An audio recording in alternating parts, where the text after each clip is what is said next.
কালকে রাতে ঠামির ঘরে গিয়েছিল ওটা?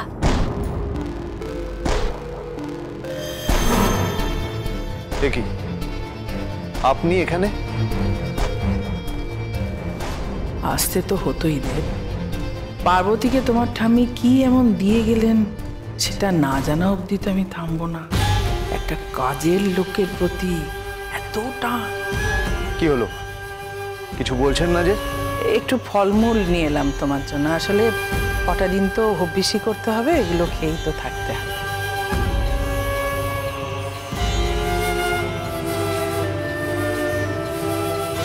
এ আবার কোথায় যাচ্ছে?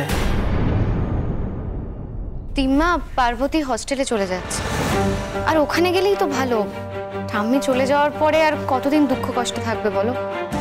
তার থেকে বরং ও হোস্টেলেই চলে যাক, নাহলে ওর তো পড়াশোনার ক্ষতি হয়ে যাবে, তাই না?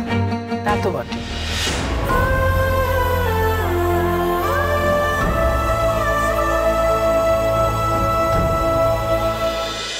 পার্বতী, এখন থেকে ঘন ঘন এই বাড়িতে আসার কোনো দরকার নেই।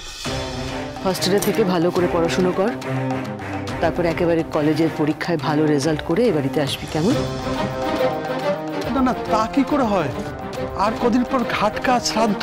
ঠিকই তো, তখন পার্বতী থাকবে না, এটা বোধহয় ঠিক হবে না। মা পার্বতীকে নিজের নাতনির মতোই ভালোবাসত। সেই নাতনি কাজের সময় থাকবে না, সেটা কখনো হয়?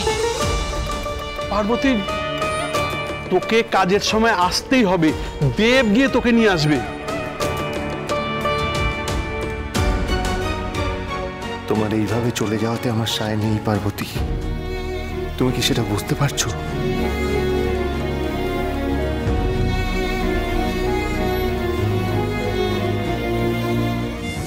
বোন আসছে। এসো। সৌরবাবু আসছে। আমি জানি আপনি চান না আমি দূরে যাই, কিন্তু আমার চলে যাওয়াতেই আপনার আর বোনের মঙ্গল।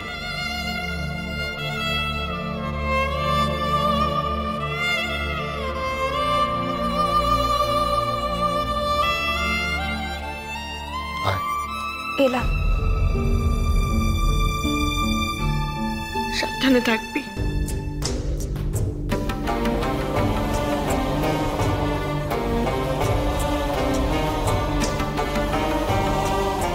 না না, থাক থাক, ইটস ওকে।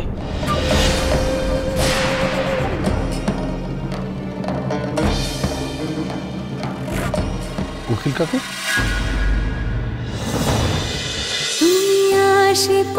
তুমি আশেপাশে থাকলে সোম থেকে রবি প্রতিদিন বিকেল 5:30টায় স্টার জলসায় ও ডিজনি প্লাস হটস্টারে।